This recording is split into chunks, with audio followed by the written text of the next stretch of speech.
Bonjour, nous sommes présentement dans la vidéo de l'interface de SolidWorks. Donc, naturellement, pour démarrer, on va dire SolidWorks, vous allez naturellement trouver l'icône SolidWorks 2012, parce que nous sommes présentement dans la version 2012.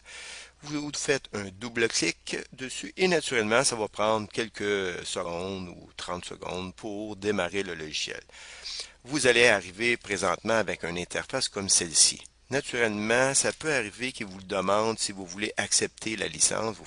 Vous cliquez sur accepter. Ensuite de ça, il va vous demander si vous voulez configurer, on va dire, le logiciel que vous allez faire. Cliquez sur OK pour démarrer. Naturellement, vous allez tomber sur une fenêtre avec peut-être le côté, on va dire, droit de l'écran qui montre quelque chose. Je vous demanderai seulement qu'après quelques secondes d'ouverture, de cliquer dans la partie graphique où c'est marqué, on va dire, SD SolidWorks. Cliquez dessus naturellement. Donc, pour commencer, on va dire un premier. Donc, si vous regardez dans le haut complètement, on va dire, de votre écran, vous avez marqué ici SolidWorks et juste à côté SolidWorks, vous avez peut-être un petit tiret que vous allez voir affiché, on dit Fichier. Dans Fichier, naturellement, on peut faire Nouveau et Ouvrir.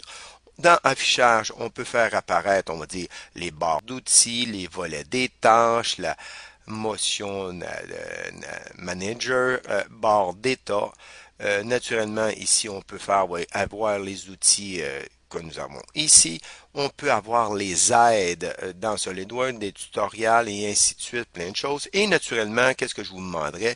De cliquer sur la punaise pour que cette partie-ci soit toujours ouverte. Naturellement, dans SolidWorks, on a déjà des raccourcis qu'on a ici. Donc, naturellement, on peut faire un nouveau dessin, on peut ouvrir un dessin, on peut enregistrer.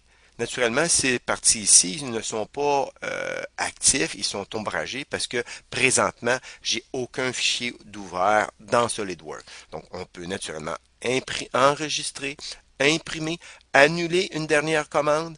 On peut faire le mode de sélection, on peut reconstruire et on peut aller dans les propriétés du fichier qui va être ouvert actif et on peut aller dans les options. Donc, premièrement, nous allons ouvrir un dessin. Donc, nous allons faire, par exemple, Fichier, faire Nouveau, ou sinon, si vous voulez, vous pouvez aller sur l'onglet ici, pas l'onglet, mais la commande Nouveau, qu'on clique dessus.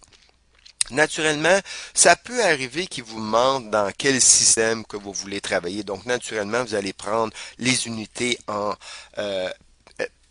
pouces, livres, secondes. Et vous allez prendre aussi les normes de cotation qu'on va prendre ANSI. ANSI. Quand vous cliquez et vous faites OK. Naturellement, un coup vous allez avoir fait ça, vous allez tomber dans cette boîte de dialogue ici, qui est, on va dire, les commandes qu'on peut ouvrir dans SolidWorks. Donc, pas les commandes, mais les fichiers. Donc, naturellement, on peut ouvrir des fichiers de pièces qu'on veut faire. Donc, une représentation 3D d'une simple composant de conception. On peut aller créer une composition de 3D des pièces et ou d'autres assemblages. Et naturellement, on peut faire une mise en plan d'étude 2D, généralement d'une pièce ou d'un assemblage. Donc, naturellement, nous, on va aller choisir les pièces ou sinon, on peut être dans la partie avancée. Donc, si vous regardez ici, c'est marqué avancé. Si je clique dessus, vous allez voir que la boîte de dialogue peut se transformer. Donc, naturellement, on peut rester dans la partie novice pour commencer.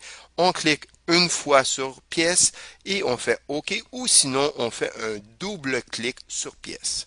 Si je fais double clic, clic, clic, donc, naturellement, ça va ouvrir le fichier dans SolidWorks. Donc, nous allons laisser quelques instants le temps que SolidWorks rouvre la pièce. Naturellement, quand on rouvre SolidWorks, l'apparence que vous avez présentement va être comme celle-ci. Donc, naturellement, nous allons avoir dans le haut, naturellement, vu qu'on a laissé la punaise active, donc nous allons avoir Fichier, toutes les commandes dans le fichier, donc qu'on peut avoir, on peut faire un nouveau, on peut ouvrir, on peut fermer, on peut créer une mise en plan, on peut créer un assemblage enregistré, enregistrer sous ou enregistrer tout. On peut faire différentes choses que vous avez ici. On peut avoir dans le mode édition, un peu comme dans peu importe tous les logiciels, copier, couper, coller, effacer, supprimer, annuler la suppression et plein de choses qu'on peut faire. Dans le mode d'affichage, on peut faire apparaître et enlever certaines choses dans SolidWorks. On peut faire des insertions, donc c'est des commandes dans SolidWorks. On peut faire des outils dans SolidWorks. On peut ajuster, excusez-moi, les fenêtres, on peut aller dans l'aide de SolidWorks, naturellement la punaise on a parlé. Tout ça ici, ensuite de ça, c'est le commande comme je vous ai parlé tantôt. Nous pouvons avoir ouvrir un fichier, on peut faire un nouveau fichier, on peut ouvrir, enregistrer, imprimer, annuler. On peut aller dans la mode de sélection, on peut aller reconstruire, donc cette commande-là, on verra plus tard comment ça fonctionne, aller dans les propriétés du fichier actuel ou on peut aller dans options. Naturellement, en dessous de ça, donc ici, c'est les menus déroulants ou des commandes qu'on peut aller directement dedans. Naturellement, ici, quand on a ouvert une pièce dans SolidWorks, elle va toujours commencer par écrire pièce 1. Donc, parce que je n'ai pas enregistré encore mon fichier, donc le nom du fichier présentement va s'appeler pièce 1. Naturellement, quand je vais faire un enregistrement et je vais lui donner le nom, bien, le nom de la pièce 1 ici va changer pour le nom que vous allez avoir donné. Naturellement, ensuite de ça, en dessous, vous avez les barres d'outils. Donc, naturellement, pour activer une barre d'outils, vous allez juste aller sur les onglets ici qu'on a en dessous, comme par exemple, on a fonction, la barre d'outils de fonction, on est dans cliquer sur Esquisse pour activer Esquisse. On peut aller dans Tôlerie pour voir les commandes de Tôlerie. On peut aller dans Évaluer pour voir les commandes qu'on peut aller faire dans Évaluer. On a des experts, on a les produits Office. Naturellement ici, si on veut augmenter le nombre d'onglets qu'on a ici ou enlever, vous allez sur cette partie-ci, vous faites bouton de droite sur la souris. Par exemple, moi, Tôlerie, j'aimerais ça l'enlever. Donc, je viens sur Tôlerie, je clique dessus. Ça va aller le désactiver. Comme je peux faire bouton de droite, aller dans DIM Expert, aller le supprimer et garder strictement, on va dire, fonction, esquisse, évaluer et produit Office. Naturellement, si je veux aller en rajouter un, la même chose, je mets mon curseur vis-à-vis ces onglets-là. Je fais bouton de droite et je viens, par exemple, sur Tôlerie pour faire afficher, on va dire, cette partie-ci. Donc, vous voyez que je peux faire apparaître ou disparaître un onglet en conséquence des barres d'outils que j'ai. Donc, pour se promener d'un à l'autre, j'ai juste à cliquer avec ma souris sur la partie que je veux faire apparaître. Donc, comme fonction, cliquer sur Esquisse pour voir les commandes d'esquisse, cliquer sur Tôlerie pour voir les commandes de Tôlerie, cliquer sur Évaluer pour aller dans les commandes d'évaluer et cliquer sur Produit Office pour faire apparaître, on va dire, les produits Office. Donc, naturellement, si je clique sur Fonction pour voir Fonction. Ensuite de ça, dans la partie de gauche complètement, vous avez, on va dire, l'arbre de création, comment que la pièce va être bâtie. Naturellement, ici, si vous regardez et portez attention, vous avez, par exemple, comme origine. Donc, si je place mon curseur vis-à-vis l'origine, vous allez voir un point apparaître dans la partie qui est ici. Vous voyez comme mon curseur qui bouge.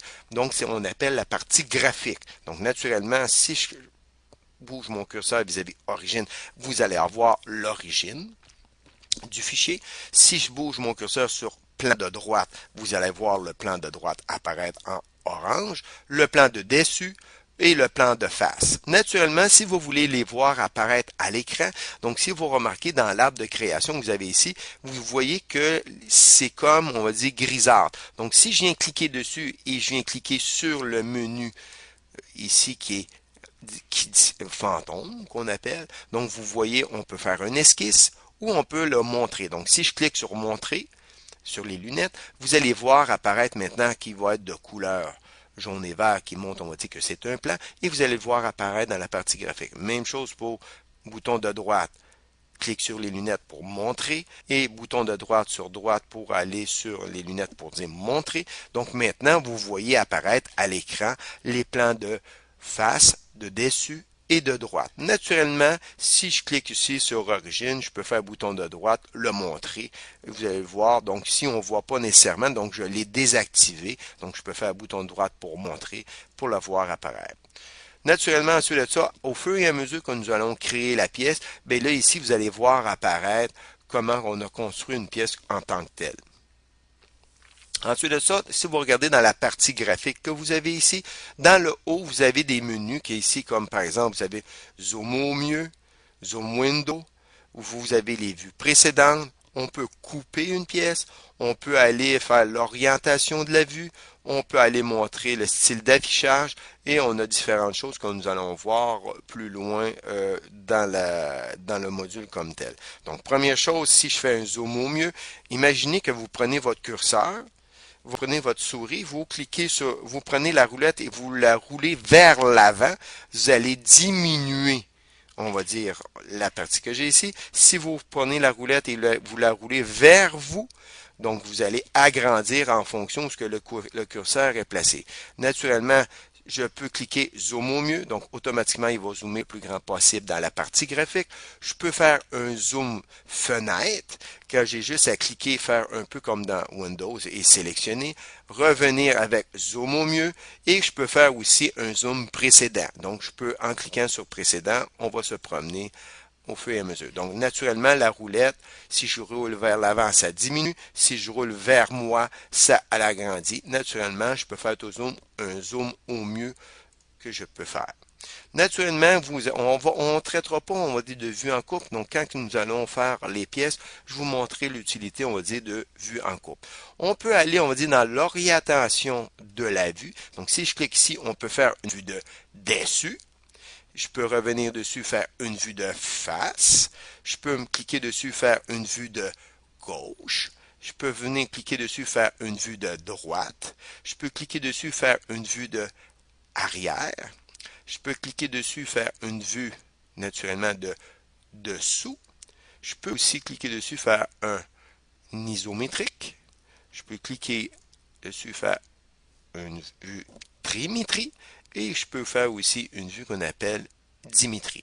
Naturellement, tout ce que je viens de faire là peut être fait aussi d'une autre façon. Si vous cliquez sur Spacebar ou barre d'espacement, cliquez dessus, vous allez voir apparaître la même chose que si vous avez sélectionné ici. Donc, vous faites un double-clic face, Spacebar, double-clic arrière, Spacebar, double-clic sur gauche, Spacebar, double-clic sur droite, Spacebar dessus, Spacebar dessous, Spacebar double-clic sur isométrie, Spacebar trimétrie, Spacebar dimétrie.